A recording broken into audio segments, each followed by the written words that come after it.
Bismillahirrahmanirrahim. Assalamu alaikum students. I hope you are all fine. We have completed the syllabus for this term. That was chapter number 8 and chapter number 10. तो अब हम chapter number 8 और chapter 10 की revision करेंगे, ठीक है, for class 5.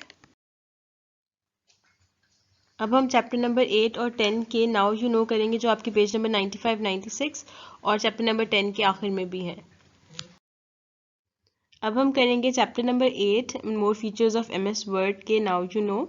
यानी कि पहला है इसमें you can easily insert a picture from a file in your document. यानी कि आप आराम से अपनी डॉक्यूमेंट में कोई भी पिक्चर डाल सकते हैं, ठीक है. सिर्फ इंसर्ट में जाके आपने पिक्चर पे क्लिक करना है तो आपकी पिक्चर इंसर्ट हो जाएगी. दूसरा है clip art is a collection of readymade pictures that can be inserted directly in the document. Clip art जो है वो डिफरेंट कार्टून्स, डिफरेंट इमोजीज की एक फॉर्म होती है. जब आप उसमें सर्च करते हैं तो आपकी क्लिप आर्ट जो है वो उसमें इंसर्ट हो जाती हैं, ठीक है. रेडीमेड पिक्चर्स का एक कॉम्बिनेशन सा कह सकते हैं. रेडीमेड पिक्चर्स की एक फाइल होती है. Shapes are group of readymade shapes that can be directed can be inserted directly in the document. यानी कि शेप्स क्या होती हैं, जब आप इंसर्ट शेप्स पे क्लिक करते हैं तो एक लिस्ट आ जाती है जिसमें तमाम शेप्स होती हैं. उसमें से आप कोई भी शेप्स डाल सकते हैं. उसके बाद है WordArt allows you to insert the different styles of text in a document. अपने टेक्स्ट को आपने किसी भी अपनी हेडिंग को या किसी भी टेक्स्ट को जब आपने स्टाइलिश तरीके से लिखना होता है तो आप वर्ड आर्ट का इस्तेमाल करते हैं, जो कि फॉर्मेट टैब में मौजूद होती है, ठीक है. You can also edit the word art text by clicking the format tab. Format में जब आप डबल क्लिक करेंगे उसके बाद आप फॉर्मेट टैब में जाएंगे तो वर्ड आर्ट के बहुत सारे डिफरेंट स्टाइल्स, डिफरेंट कलर्स के साथ वो होते हैं. इसमें शैडोज और रिफ्लेक्शन और बहुत सारी डिफरेंट ऑप्शंस होती हैं. आप उसमें से अपनी वर्ड आर्ट को सिलेक्ट कर सकते हैं. उसके बाद है you can change the case of text by using change case options. आप अपने टेक्स्ट को sentence case, lower case, upper case, toggle case, इस तरह के डिफरेंट केसेस में कर सकते हैं, जो भी आपको लगे. अगर आपने पैराग्राफ देना है तो आपको पता है कि पैराग्राफ का पहला वर्ड जो है हमेशा कैपिटल होता है, लाइन का पहला वर्ड कैपिटल होता है, तो आप उसके लिए सेंटेंस केस करेंगे. अगर आपने कोई हेडिंग डालनी है तो सारा अपर केस कर सकते हैं, अदरवाइज सारा लोअर केस भी कर सकते हैं, ठीक है. इसी तरह से आप अपने उसको सिलेक्ट करके, अपने टेक्स्ट को सिलेक्ट करके आप अपनी डॉक्यूमेंट में केसेस को सिलेक्ट कर सकते हैं. उसके बाद है you can apply page colours to your document. आपने अपनी डॉक्यूमेंट में पेज नंबर्स भी डाल सकते हैं और उन पेज नंबर्स को कलरफुल भी बना सकते हैं. You can apply page colours to your document. यानी कि अपने पेज को आप डिफरेंट कलर्स में भी डाल सकते हैं. यानी जो आपका पेज का बैकग्राउंड होता है उसको भी आप चेंज कर सकते हैं डिफरेंट कलर्स के साथ. उसके बाद है print preview helps to preview your document before printing. यानी कि प्रिंट प्रीव्यू क्या करता है, वो आपको उस पेज का प्रिंट की एक वर्जन दिखा देता है कि ये प्रिंट होने के बाद किस तरह नजर आएगा, और आप उसको आराम से उसका प्रिंट प्रीव्यू देख सकते हैं. फिर अगर उसमें कुछ एडिटिंग हो आप आराम से कर सकते हैं. और कंट्रोल पी से आपको पता है, और अगर आपने प्रिंट भी करना है तो उसके लिए भी ऑप्शन मौजूद है, आप आराम से अपनी डॉक्यूमेंट को प्रिंट कर सकते हैं. अब हम करेंगे चैप्टर 10 MS पावर पॉइंट के नाउ यू नो, जो आपके पेज नंबर 134 पे है.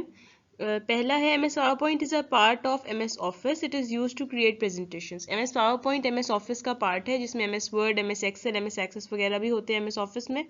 और इसमें ये किस लिए यूज़ होता है, ये प्रेजेंटेशंस बनाने के लिए यूज़ होता है.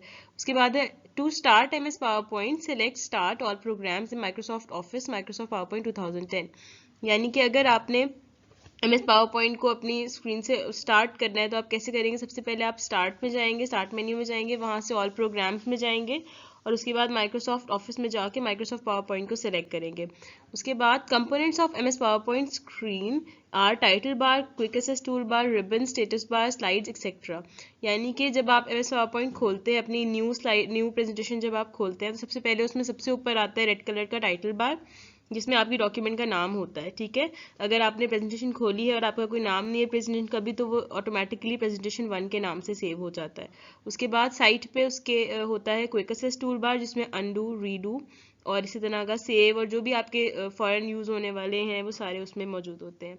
उसके बाद रिबन्स हैं, जिसमें होम, फाइल, न्यू, होम है, फाइल है, और इसके अलावा इसमें डिफरेंट किस्म के जो रेफरेंसेस हैं, ये सारा कुछ रिबन्स पे आता है. उसके बाद नीचे प्लेस होल्डर आता है. उसके बाद प्लेस होल्डर के नीचे आता है स्टेटस बार आता है. उसके बाद प्लेस होल्डर आता है, प्लेस होल्डर के बाद स्लाइड्स वगैरह के नंबर और जो भी आना होता है वो आता है, ठीक है। सबसे नीचे स्लाइड नंबर वगैरह भी होते हैं, और जूम इन जूम आउट का भी ऑप्शन होता है। A presentation is an ordered way to display the information in the form of moving text, picture, sound etcetera.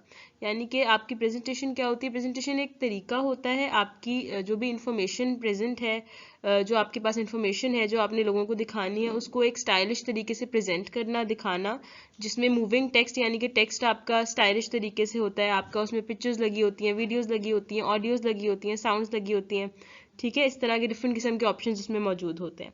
A slide is a page in MS power point presentation, यानी कि जो slide जो presentation का एक page होता है power point का, उसको हम स्लाइड कहते हैं। You can easily insert shapes and pictures in your slides, आप आराम से अपनी शेप्स और पिक्चर्स जो भी आपने डालनी है आप आराम से उसमें डाल सकते हैं। सिर्फ इंसर्ट में जाके जो भी आपने शेप्स, पिक्चर्स, क्लिप आर्ट वगैरह डालना है आप आराम से डाल सकते हैं, ठीक है। उसके बाद है viewing a presentation means to see your slides on full computer screen. जब आप अपनी प्रेजेंटेशन को खोलते हैं तो उसको जब आप पूरी कंप्यूटर स्क्रीन पे देखना है तो वो आपको एक तरह से स्लाइड शो में दिखा देता है, ठीक है। There are 3 important views in which you can view your presentation. आपकी प्रेजेंटेशन देखने के 3 व्यूज होते हैं। सबसे पहले नॉर्मल व्यू, जिसमें आपकी नॉर्मल प्रेजेंटेशन नजर आ रही होती है, साइड पे स्लाइड्स होती हैं, नीचे नोट्स होते हैं, ऊपर आपका प्लेस होल्डर होता है जिसमें आपकी स्लाइड्स होती हैं, ठीक है। दूसरा होता है स्लाइड सॉर्टर व्यू, जिसमें 5 to 6 जितनी भी आपकी स्लाइड्स होती हैं वो बहुत मिनिएचर फॉर्म में, बहुत छोटी सी फॉर्म में नजर आ रही होती है, लेकिन सारी नजर आ रही होती हैं। ये स्लाइड्स को डिलीट करने के लिए और न्यू स्लाइड्स ऐड करने के लिए, स्लाइड्स को रीऑर्डर करने के लिए इस्तेमाल होती है। तीसरा है स्लाइड शो व्यू, जो आपको वीडियो की तरह अपनी स्लाइड्स दिखा रही होती है, ठीक है। ये कुछ इंपॉर्टेंट चीजें थी जो चैप्टर नंबर 10 में आपको पता होनी चाहिए, ठीक है। ये कुछ इंपॉर्टेंट बातें हैं उसमें। अपनी रिवीजन को साथ साथ जारी रखें और अपना काम साथ साथ लर्न कर लें, और स्टे होम, स्टे सेफ। अल्लाह हाफ़िज़।